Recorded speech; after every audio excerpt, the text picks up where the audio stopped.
Ladies and gentlemen, we'll call the recommending meeting to order. Are we in compliance with the open meeting law? Yes, we are. Okay. We'll move to the first line item of business, which is bill number 2015-81 for possible action, ordinance creating City of Las Vegas Special Improvement District number 812, Summerlin Village 24. This is proposed by Dave Bauer, Director of Public Works. Staff? Thank you. And I'll have Alan Pavelka, our city engineer. Please do. Hi. I'm Alan Pavelka, for the record, city engineer for City of Las Vegas. This first bill is requested by the Howard Hughes Company, and it's to create a special improvement district to levy special assessments. And it's located between Alta and Charleston, west of Sky Vista. Is this Greenfield? No. You said between Alta and Charleston, west of Sky Vista, Sky Vista. which is further west of Desert Foothills. So Desert Foothills, Sky Vista, it's really just desert yet. Okay. Councilman. Okay. All right. Okay. Yeah.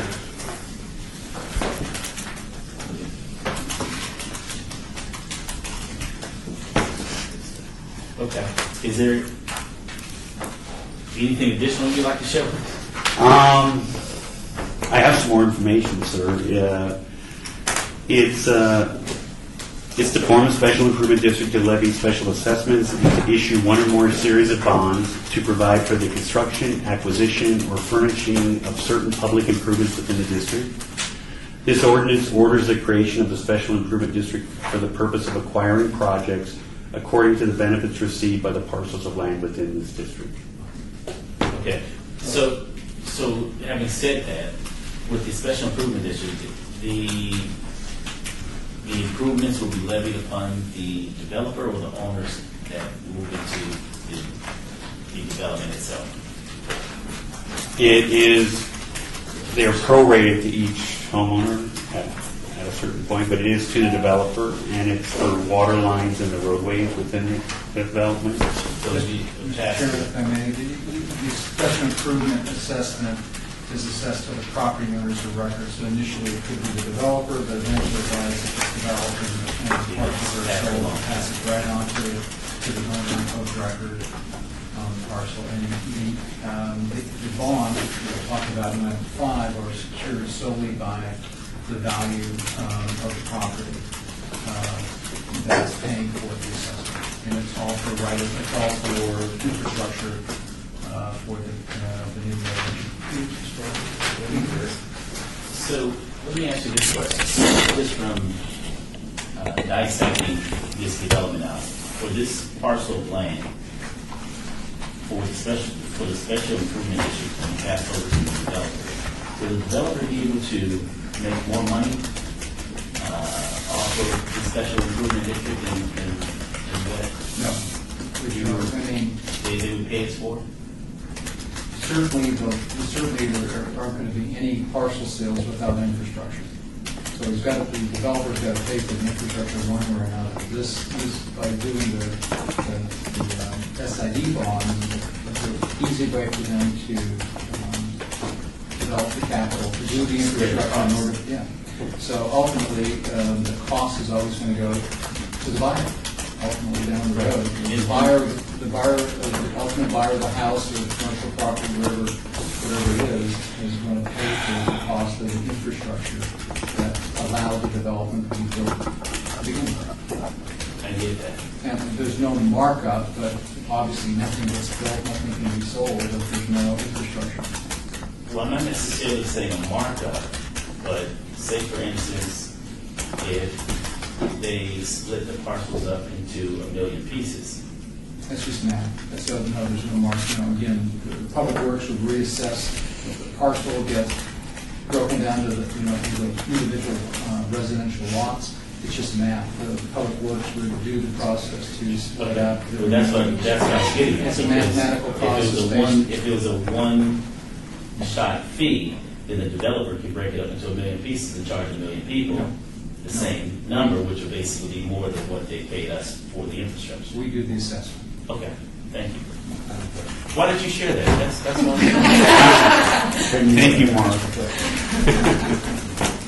My guess is, thank you, Mr. Chairman. Hold on. I'm sorry, could you please have the speakers identify themselves as they Yes. speak? Would you identify That yourself? was directed to me, Mark Vincent, Thank you. Chief Financial Officer. Please identify yourself when you speak. We have the clerk here trying to keep track of who says what. I'm shocked that They know our voices, so. It's for the audio. Yes. So my question is, does this include sidewalks? I'm wondering, this is new to me, because, it's interesting.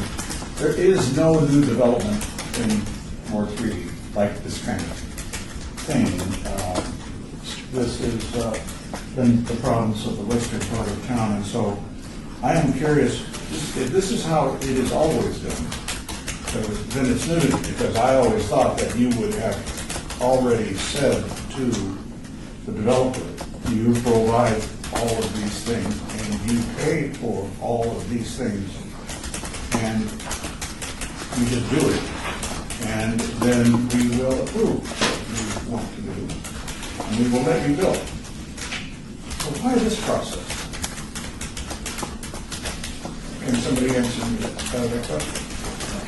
If this is the way it's always been, because pretty soon Howard Hughes Company's representative or some hyperscaler is going to be here and say why, but they haven't stepped up yet. No, they haven't. I'm Lori Leonard Dunford, Public Works, City of Las Vegas. This is formed a little bit differently than some of our other special improvement districts that you may be familiar with in your individual wards. This is formed under NRS 271-700, which is the developer special improvement district guidelines. And it provides for the regional improvements in the Summerlin community. So it does not include sidewalk, Councilman Cotton. It actually includes, in this particular district, there's $29.5 million worth of improvements that are slated to be constructed, mostly regional water, sewer, storm drain, some of the major roadways that run through the development, but only the curb-to-curb improvements. Mostly because within the Summerlin community, there's also the amenity zones, and the sidewalks are set back within the amenity zones. So they're actually maintained by the Summerlin homeowners associations, community associations, not maintained by the city.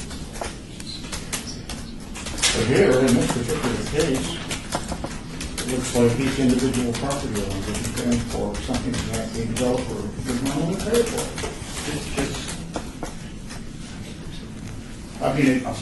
Okay, so I'm a rookie. I'm only here 4 years, 3 months.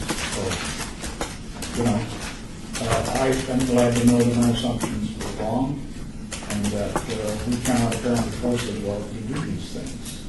Whereas I thought that we could do that.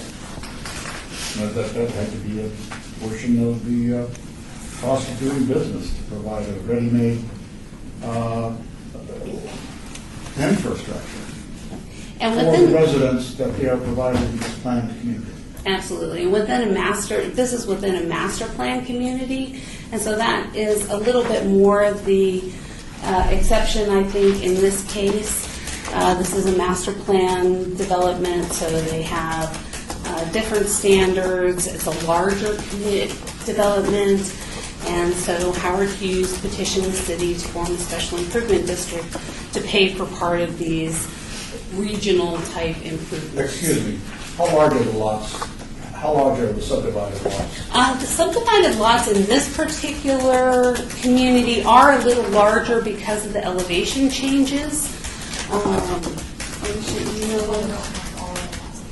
No, we don't. It's 502 acres total. Right. We have the entire community is 502 acres, but the individual maps have not been coming in yet for the major So parcels. there's elevation changes indicating that it's pretty high up the hill. It is So these up are on the premium- hill, and so premium they are lots. going to be premium lots, yes. Premium lots. Mhm. Can you name again for the record? I'm sorry, Lori Leonard Dunford, Public Works. Spell that out. LINNERT DUNFORD. It doesn't give me what the individual lot size are. I mean, that makes a big difference than I always thought. So, And, that's what I'm kind of and curious. also the Well, SID, If I may, just again for the record, Mark Vincent, all of the master plan committees throughout the entire valley are financed, so whether it's Henderson, Clark County, it's not unique to Las Vegas. This is all under NRS 271. So it's just a vehicle by which the developer can finance these major infrastructure improvements without which you can't develop. And so it's just a financing tool. But the homeowners or the property owners are the ones that are going to pay for it, because they're the ones that are benefiting from it. And so it does indeed get passed on to the buyers of the property.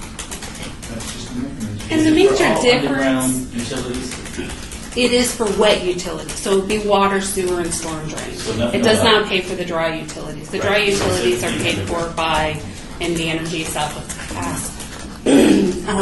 One other thing to take into account is the property owner, the individual homeowner is going to pay for those improvements regardless.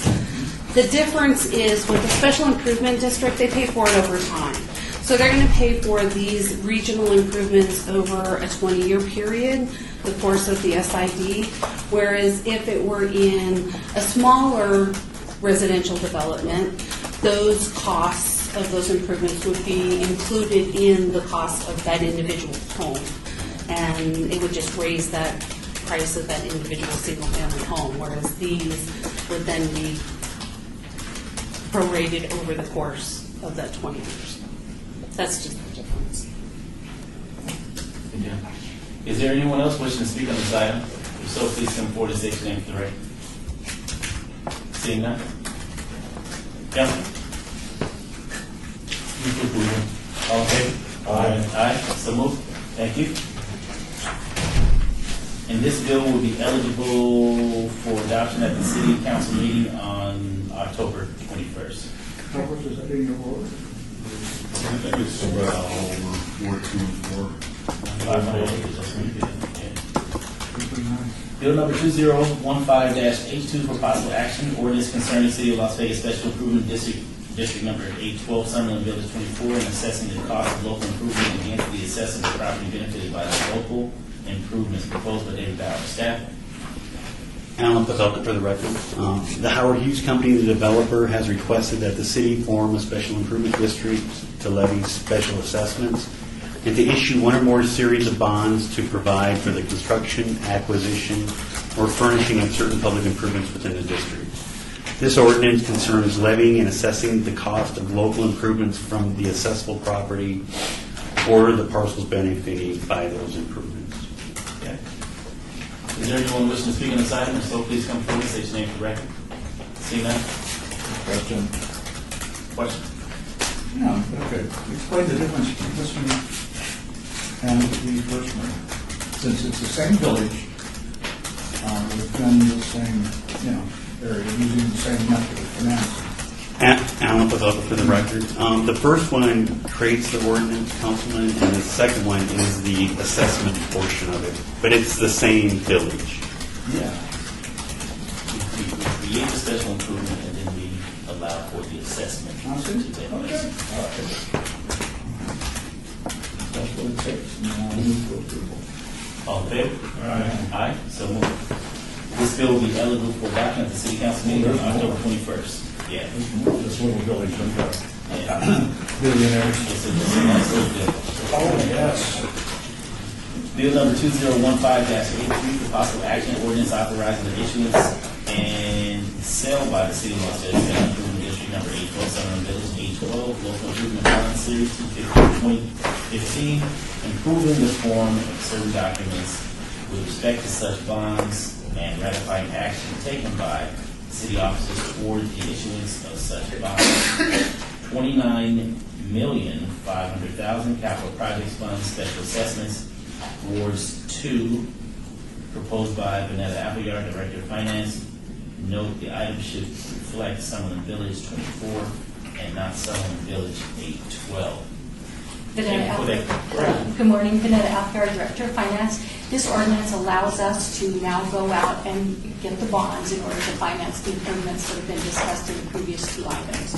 We plan on going out into the market in the next couple of months, and so the bond sales will take place, we're estimating in December. Okay. And also, you want to make mention in regards to Summerlin Village 24 versus number 812. Right, the village itself, the way the developer identifies it is Village 24, but it is an SID, so it's SID 812.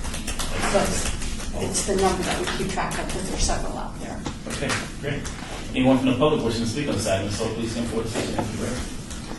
Seeing none? Question? Yes, question. Okay, there's probably more. Okay, it's the same area, same geographical area, carbon copy. So now, has all of Howard Hughes developed Summerlin this way, the same sort of way? Taxpayer financing, taxpayer supported, taxpayer-backed muni bonds. These are muni bonds, correct? They These would are be muni municipal bonds. bonds, Okay. yes. They've done, that's why it's 812. Just begin for the record, Merkins, they are unique in that they're not backed by the city. They're backed solely by the value of the property. And the law requires that there is a foreclosure process you go through if someone doesn't pay their SID. And you see some of that periodically, annually. You see multiple foreclosure sale processes we go through. So NRS 271 specifically deals with this. And while we are and by the way, these aren't taxable. These aren't tax exempt rates. These are taxable rates. So they're paying taxable rates. We are The property owners are. We're just the conduit. Right. But we have no obligation to make good on these.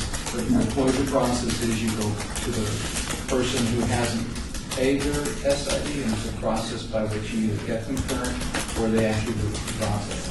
Do these bonds consume part of our debt obligation total at all? Okay, well, that's good to know.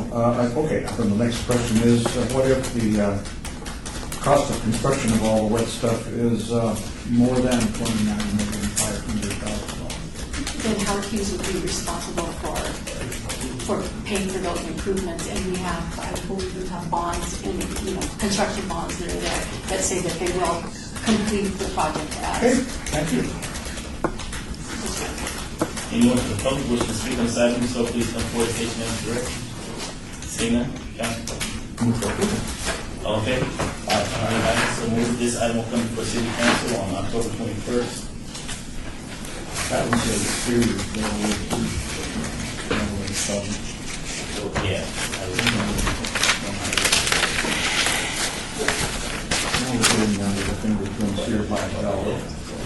Bill number 2015-85 for possible action amends ordinance number 6456 relating to the annexation of property to correct the legal description contained therein, location 1520 Smith Street, proposed by Tom Carabo.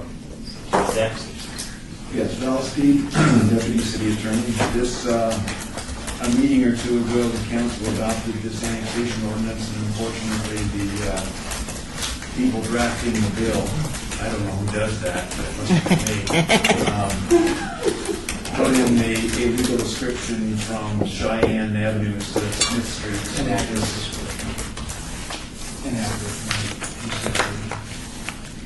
A legal description Oh, I thought you said- that was inaccurate, correct.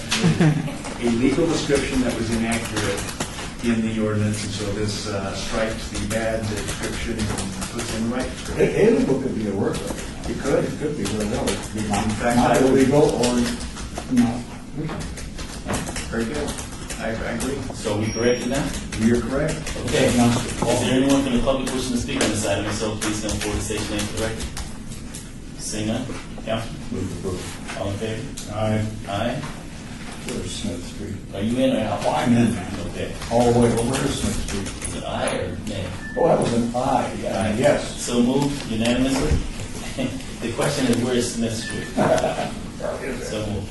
You know where Smith Street Not you, is? Cheyenne, I'm just curious. Which side of, well, you can't Well, I be on know, the- because, yeah, we didn't do an map. Yeah, Oh, don't worry about it. I know that you've had a lot of annexation activity recently on Smith Street, but I'm not sure exactly where it is. Okay. Felipe, Just wondered if it was part of an island, didn't know what part of an you're the island. councilman's representative. Please Find out where it is. Where Smith I'm Street curious is. if it's on the edge of one of the big islands. And just to help you out, the parcel number is here as well, so you can just pull it up under the parcel number, Felipe. So it Thank you, shall, sir. so it shall be done. Okay. We're now down to bill number, oh, did I mention that this is coming before city council on October 21st? For ratification. Okay, thank you. Bill number 2015-86, proposed action amendment to Unified Development Code to require special use permit for short-term residential rentals with more than 4 bedrooms and to establish minimum special use permit requirements pertaining thereto, sponsored by Councilwoman Royce O'Kane. Seth? Thank you. Mr. Chairman, for the record, Karen Develston, Deputy Director of Planning. Since the implementation of the short-term rental ordinance, citizens have continued to express concern about short-term rentals in their neighborhoods. In particular, the concern about not having input on the larger rental units, the 5 bedrooms or more, in that these are the properties that are most likely to be used for event centers or for parties or for large groups to disrupt a neighborhood. The second issue that's been brought up by several residents in neighborhoods is the number of short-term rentals that can be approved in a condominium, in an apartment complex, in a community of any type, where actual streets or cul-de-sacs could basically go dark, where there could be one resident, they can be completely surrounded by short-term rentals, having a whole block becoming a commercial area rather than a residential neighborhood. What this proposal does from Councilwoman Tarkanian is that it would require that houses over 4 bedrooms, so 5 bedrooms or more, would be required to obtain a special use permit from the City Council in order to have a short-term rental unit at that location. Require that any short-term rental unit be located 660 feet away from any other existing short-term rental unit, so we wouldn't have too many on one block or impacting one neighborhood. And then in the cases, what that would do in the cases of apartments or condominiums, the first short-term rental could be approved as a conditional use, but any additional units would need to be approved through a special use permit. So the first one in a neighborhood could go in. Any additional ones that were within 660 feet would have to be reviewed by Planning Commission and the Council. Is there anyone from the public wishing to speak on this item? So please come forward and state your name for the record. Is that here from you?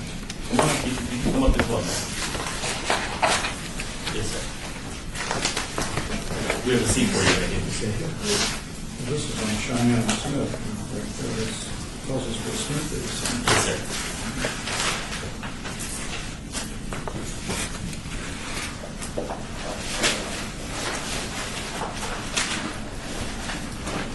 Waiting for her?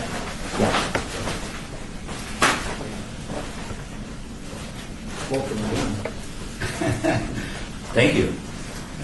Once more, we find ourselves before the recommending committee. And your name? My name is Joel Dixon. I live at 612 Campbell Drive, right next to the party house at 616 Campbell Drive. He knows my name. Dixon. Go ahead. We come before you to protest the 616 Campbell Drive and try to get an SUP through so we have some control of the neighborhood. It's a rather large home. They have advertised in the past to sleep 20 people in there. There's 9 or 10 cars on a regular basis that come here overnight. It probably is rented at least 200 times a year. And that means 200 times a year we lose our privacy most of the time in the backyard.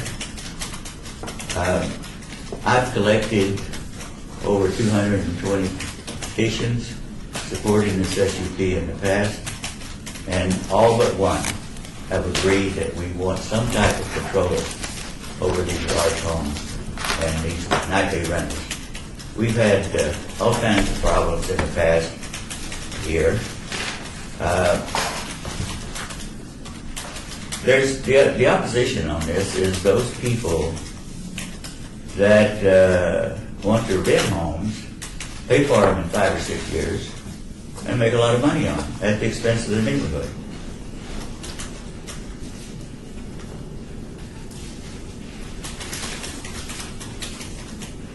The home next door to you, how many rooms does that home have? You can prove that.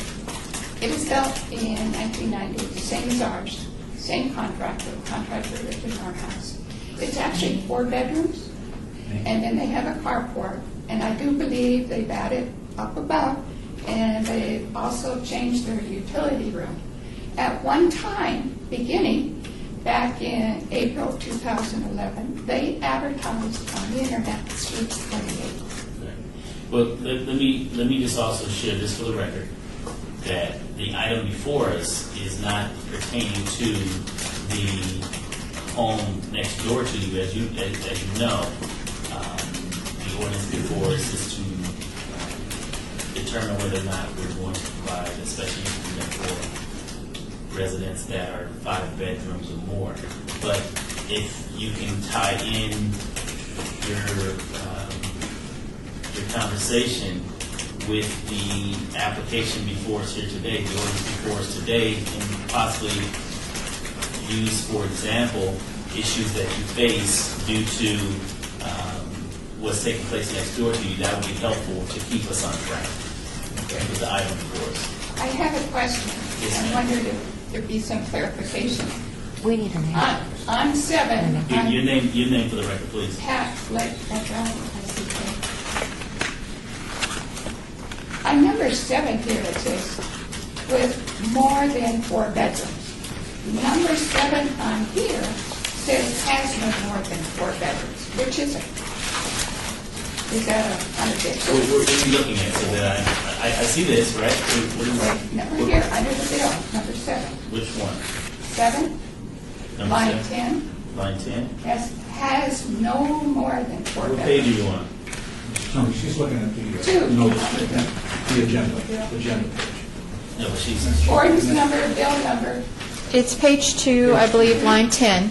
And this is, if I might, Mr. Chairman, again, for the record, Karen Duddleson, Deputy Director of Planning. This is for the conditional use, so those residential units that have 4 bedrooms or less could be approved by staff as a conditional use as they are now. You'd have to look at the special use standards, which begin on line 15. So I believe what she's looking at is the requirements for a conditional use Conditional use versus the special use. versus the special use. Anything over 4 bedrooms would require a special use permit. Do you understand that? Thank you for your clarification. Okay, all right. We've had, recently this year, we've had at least 9 vehicles parked there. We've had fireworks going off. I thought my swamp cooler was exploding one night about 11:30, and all kinds of explosions going on. I turned off the swamp cooler and the explosion's still going on. So I go outside and I look outside and there's a remote helicopter flying up above the swimming pool and over the houses there. And a lot of hooting and hollering and everything else going on. It was kind of a big ladybug shaped type, red body, brown, green eyes. It was huge.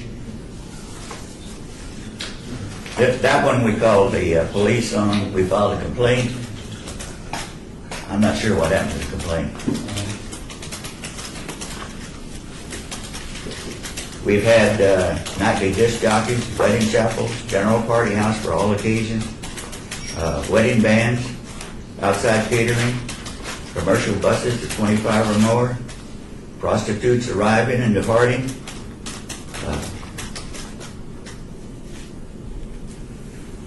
All kinds of things. Bob Rubin would have come down here today if he thought it would have done any good, but I think he's given up. He's about 84 years old. Same problems as we've had before. So let me ask you this, Mr. Jewell. Are you in favor?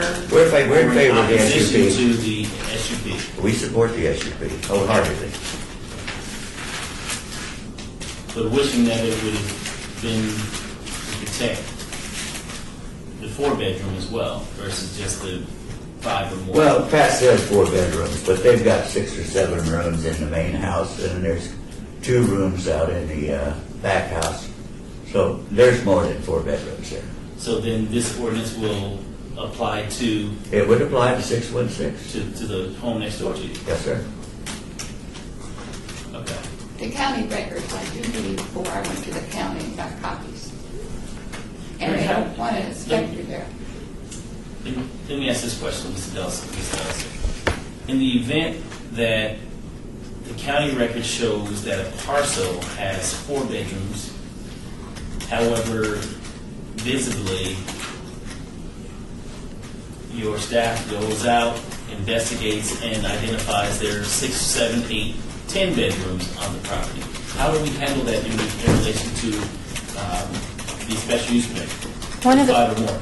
For the record, Karen Duddleston, one of the benefits of the short-term rental ordinance that was passed by this council is that we now have required fire inspection. So business licensing inspectors and the fire department goes out. If they confirm additional bedrooms, and we are finding at a lot of these large homes that they have been significantly altered, we are getting the assessor's records. We're notifying them that they have to get the assessor's records up to date, and when they do not and did not have permits for those additional bedrooms or changes, we are requiring them to work with the building department before they can get a license. Okay, well, good deal. I like that. Continue with? We just would like to see the SUP go through. Okay. Pat Fleck, I am in support of the SUP. In your name? Pat Fleck, Oh, okay. I'm sorry. F-L-I-C-K. Okay. Thank you for this opportunity, and by the way, Councilman Barlow, we miss you at Woodland. You miss me what? At Bowling Command Station. We have a new captain there. Oh, yes, Golden American Man. Yes. I'm also block captain for Campbell Drive. So I'm very involved in this. I've done everything that's been required of me, and I'm continuing to do it. What you see in front of me is for years of my paperwork, line paper, 2011, 2012, 13, 2014, and 2015. Over to my left, for anything we have said, I have 5 picture albums that I have taken since May of 2011. Some of you have already seen it. I've had reporters, news people at the house, as well as licensing department that came to our house, went over the backyard, listened to the video that Mr. Dixon let them hear, as well as sending it to the city office. I don't know what more I can do. I'm getting tired of having to police this. I was a reserve police officer in Evans, California for 4 years. Actually, it was a mounted group. But when I could get off work or on weekends, I worked with the patrol, walking and in the car. So I am familiar with it. I also have rentals. I have one in the Las Vegas Country Club since 1989. I have rentals in Salt Lake City. I have never rented a house less than 1 year. So I just don't understand, and I'm going to beg you and ask you, do the right thing. Give us back our R1 property. It's a nice community. If you've been there to the old historical area, we belong to Western Estates, little association there. We're a community. We help one another. Do the right thing, because you don't want one of these houses next to you. Thank you for your time. Let me ask you this question. Doing the right thing means what? Passing the SUP, supporting it. Supporting the SUP. Correct. Okay. And it was, did you say flick? What's the last Like name? going to the flip. F as in Frank, Uh-huh. L-I-C-K. Okay, flick. Okay, Pat Flick. Right? Correct. Is there anyone else wishing to speak on this item? If so, please come forward and state your name for the record. Thank you, Mr. Jewell. Thank you. Flick. Are you related to Mr. Flick, who is a big guy in Hollywood? Yes, Bob Flick. Yeah. Yes, he's my ex-brother-in-law. Excellent. Yeah, so he's the one that got shot over at, with the councilman Yeah. when they went over. Yes. Really well known. Very well known. He was here with UPI office. And his current wife lives here, used to live here. No. Okay. Annette Fiala. Okay, I represent the short-term rentals in Las Vegas, and Spell your name for me, please. Annette Fiala. Spell the last name. Oh, F like Frank, I-A-L-A. Thank you. And we support this, the special use permit, and in fact, I know what Karen mentioned, if the inspectors come out and the house has only 4 bedrooms, I mean, if it's registered as 4 bedrooms, that's another way Mr. Anello can get out of the special use permit, and he seems to be sliding through all the cracks, so we're not opposed to making it 4 bedrooms or more for a special use permit, so we can end this once and for all. The only, Actually, it's 5 bedrooms. right, but if his house is a registered 4-bedroom, they can, but And he has has 6 or 7 or 8. Correct. I don't think I would like to see it end. That's the Right. bottom line. The only thing that we're concerned with is that a short-term rental cannot be closer than 660 feet to the next one, because that does, there are those houses where they do want to have the soccer teams and the basketball teams and the baseball teams for the families and the children together, and they try to find them in the neighborhood. I don't know, I hadn't heard anything about if Business there's, separations. yeah. Do we have So- business separations? There is a proposal in here that, under a conditional use, that a short-term rental could not be more than 660 feet, or less than 660 feet away from another one. Is it spelled out in the ordinance? It is. Where? Page 2, line 2. 660 feet. Property line, property line. Okay, great. Right, for conditional use. So our concern with that is if there's a condominium complex, that doesn't affect what I'm here for today. If it's a little neighborhood with 2 houses at the end of the neighborhood in a cul-de-sac or something, where they're trying to rent a house to keep the little team together, that's what we're more concerned with. And so right now, if you pass the special use permit, you're already not going to have houses for these teams. But if you can at least leave us the, they could be next door to each other, but we don't care about a condominium complex. We would like houses next door to each other. So if you're going to eliminate, basically when you require the special use permit on 4 or 5 bedrooms or more, I don't believe there's going to be a lot of those issues. So if we could. Are you asking us to eliminate the 600, the separation? Yes. I'm opposed to that. I'll just let you know that. Actually, I actually would like to see the distance greater. I would like to see 1,000 feet personally. And so then when teams come, how can they stay together? That would just. Oh, there's multiple options for teams to stay together. How?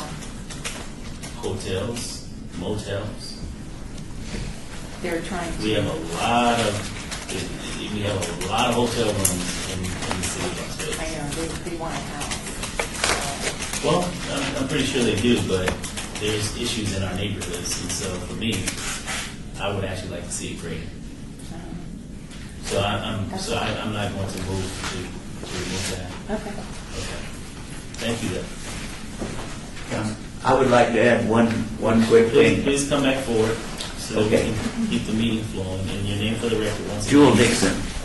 But just our own home, we have 3 bedrooms that we use. We also have an exercise room. We also have an office room. So you could put it down 3 bedrooms, or you could put it down 5 bedrooms, however you want to do it. So that's one of the things we got to contend with 616 Campbell Drive. Thank you, Mr. Joe. Karen, I see this as a conditional use the 660 feet, why isn't it included in the special use permit? Does it go hand in hand, or does it need to be spelled out also as far as the separation? If not, I would like to include that. For the special use, I believe they have to meet everything that is in the conditional use, and then it's the special use as well. Val, is that correct? Yeah, Val Speed, Deputy City Attorney. The way this was drafted to work is like all your other zoning where if something in the conditional use provisions cannot be met, and you get relief from that by getting a special use permit. So the intent of this was, you want your short-term residential rental approved administratively or as conditional use. You can if you meet those standards, but if you're closer than 660 feet, you can't, so you shift to the use permit. So the use permit would allow something closer than 660 feet, but only upon approval. Now, if the council wanted to say you can never, ever, under any circumstances, even under an SUP, have it closer than 660 feet, then yes, we would add additional language. But the idea of this draft was to make sure that if two were going to be closer, the council would have an opportunity to look at that on a case-by-case basis as part of the issue. Right. And so I would actually like to see the 660 feet included in the special use permit. That way we can always keep them at the appropriate separation distance inside the neighborhoods. So what do we do now? You would recommend that as an amendment? Okay. I'm not, so that means there would be no conditional use. Everyone would have to have a special use permit, right? Only if they wanted to be closer than 660 feet to an existing. Well, No. The way Councilman Barlow wants it set up is everyone would have to have a special use permit. No. Okay, no, that's not what I'm saying. What I'm saying is today, without the special use permit, that's before today, Councilman, 660 feet is under the conditional use, which anyone can come in as long as they meet the 660 foot under the conditional. Karen can issue them a license, which is not a problem. The special use permit is saying that anyone that comes in under a special use permit, this 660 foot goes out the window, meaning that they can be next door to one another. And that defeats the purpose of the 660 feet underneath the conditional.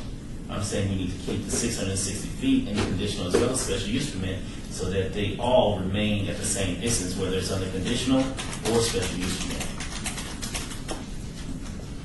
Keeps everything fair and balanced at the appropriate distance of 660 feet that the council had recommended. Can I ask a question?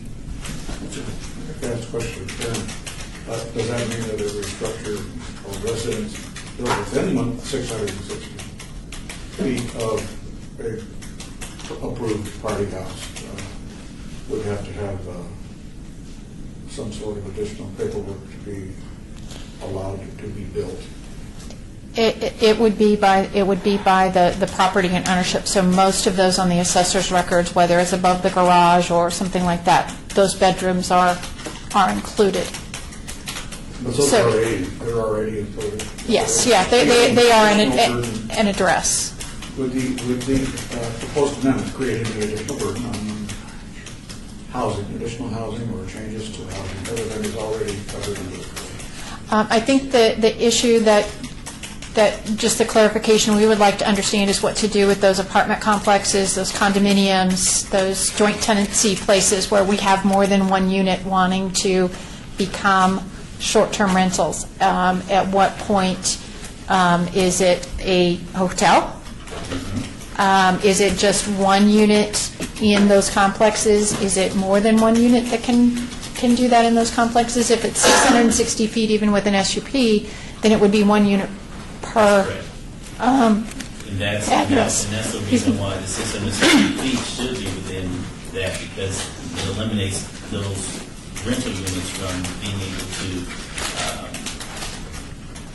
to be in one clustered area of the development. It still keeps everyone at 660 feet. Kind of With the latter point, we best, not necessarily the councilman's proposed tonight, but with the latter point you mentioned regarding the multifamily kind of units or the multi-unit developments, would that be best addressed in a separate ordinance? That's the clarification that I just wanted to ask is we've got, Trailing ordinances. yeah, we've got single family, but this also addresses the apartments and condominiums. So the first one, as it's written, would be okay. Any additional within that unit would have to come back for an SUP. Under the amendment, I just want to clarify that they would not be allowed at all in one of those structures. For the record, Mark Vinson, that was going to be my question or comment. I guess the question for me is there ever going to be a circumstance under which, maybe it's condominium type development, is there ever going to be a perceived circumstance under which the council would like to have the authority to allow an exception to the 660 feet or not? Because, that's the way it's proposed today is council then has control over whether or not we're going to approve that SUP, whether you want to make an exception to the bedrooms or an exception to the distance. Well, I believe that council has already made that decision under the conditional. That's why we established the 660 feet. Keep in mind that we started at 1,500, and it was negotiated all the way down to 660, where others only wanted 150 feet. And so this was the number that we landed on as a council. And so all I'm suggesting is that we remain consistent by making sure that that 660 feet applies 360 degrees. That way we don't have a number of residents coming in complaining. Everyone knows what the rules of engagement are, and that's 660 feet. So therefore, someone on their street or someone in the condo unit can't come in and apply for a special use permit to now have two issues in a neighborhood or two issues in a development in regards to two separate parties taking place. If one party is taking place underneath the rule, that's one thing, but now to have a special use permit to allow for multiple parties it defeats the purpose of what we established originally by having this distance separation. Yes, sir. Val Steed, Deputy City Attorney. I think a couple of things we need to get clarification on. One thing I don't have in front of me is the land use table. And the land use table may already tell us that a short-term residential rental isn't available in a multifamily zoning. It may not be available in an apartment zone. It may just be available in single-family homes, so we may not need to talk about apartments, et cetera, or other zonings that are not included in the land use table. Second thing is the 660 feet is not existing. It's being proposed here for the first time. Whether it was proposed when the council revisited this issue last time, it didn't make the final cut. So this 660 feet is new language. Okay, well, thank you for that. I thought we had already signed over that. Yes, sir. So the way it's written now, you could not have a second short-term rental within 660 feet of the home, right? Without an SUP. Without an SUP. That's the way it's written. Oh, okay. Then what is it that you wanted to have? Because that would be okay. If you want something closer, then you come to the city council for approval, right? And we would approve it or not approve it. Val Steed, Deputy City Attorney. There are really three options. If you leave it the way it is, it's the way we've stated. You can't do it administratively, but you can get it as an SUP. By means of an SUP. That's the way it's currently written. Right. Another thing would be to put that 660 feet in the special use permit requirement, but not put an asterisk by it. And when something is in the special use permit requirements and doesn't have an asterisk by it, the council can waive it. The third thing is to put it in the SUP requirements and put an asterisk by it, meaning it's not waivable, and then the kind of situation occurs that you had talked about where there would never be an exception. So what if you had a neighborhood where it would be appropriate to have short-term rentals, maybe 2 or 3 on a block, because it would fit, it would be fine. Do we want that, the city council to allow that to happen, or not? And I guess that's how it would be written. So one way would be you would not happen ever. Another way would, at least the city council could take a look at whether that would be appropriate or not. Okay. I mean, it seems like we should have at least a little flexibility just in case it's appropriate for a neighborhood. But you are against that. Is that what I'm understanding? You don't want any flexibility on the distance. You don't want the city council to have any say on whether one could be next to another one if it's appropriate and vote on it. Well, personally, I don't see where it would be appropriate, because you have residents, and as you recall, there was a number of residents that have come out, from around the valley when we had this conversation, I want to say last year, for recommending in regards to the multiple scenario that you just brought forward in regard to a number of homes on one block that basically disrupted the flow of their living in the community, in which they spent a lot of money for their homes. And so for that, all I'm suggesting is that we keep the distance at 660 feet, whether it be for conditional or for the special use permit. But now that I think about it, then why the special use permit? Why would there be a need for a special use permit if in fact the distance is there? So the special use permit would be to come to ask permission to allow for the 660 feet to be cut into. Well, that's one reason, but the other reason, if you got more than 4 bedrooms, I mean, that's the norm, that's the main focus. The main focus is the more than 4 bedrooms.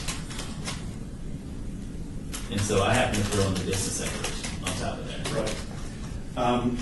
And Val Steed, Deputy City Attorney, yeah. So go back to the asterisk again, the asterisk and the non-asterisk. Yeah, in your land use tables, if you have an asterisk by a special use permit requirement, the minimum special use permit requirement, the council can never waive that. Okay. If there's not an asterisk, the default would be that requirement applies, but in the council's vote, the council can say, move to approve the special use permit, but it's okay to waive this requirement.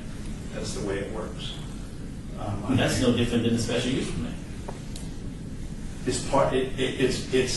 It's something that the council has determined ought to be normally a special use permit requirement, and so you list those under special use permit when you have to go for a special use permit.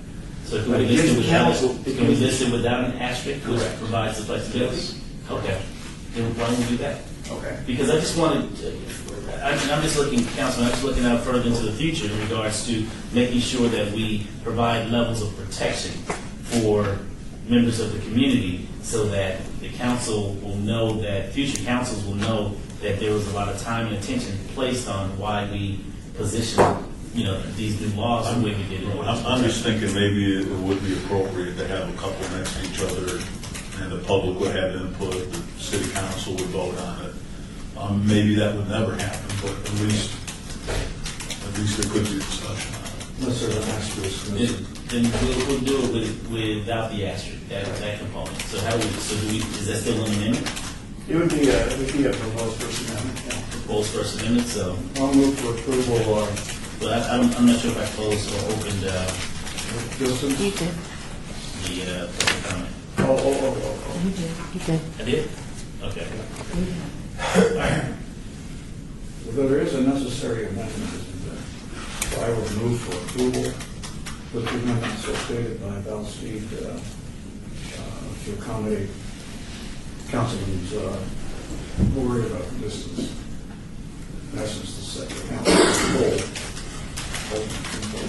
First amendment? That's the First Amendment. What we call the First Amendment, if it passes, so it's still in there, it's just First Amendment. It's still just the bill right now. But, and you're leaving out the distance requirement. Is that right? Cool. No, Okay, the 660 feet. They don't include the distance. Yeah, 660 feet. That's my motion. All in favor? Aye. Aye. So, We have 16 days until we bring it to the floor. This item will come before City Council November 4th, 2015. Thank you all. We're now down to public comment. Anyone from the public wishing to speak at this particular time will come forward and state your name for the record. Seeing none, public comment is closed. Citizens' participation is closed. I'll entertain a motion to adjourn. All in favor? Aye. So moved. Thank you all. James.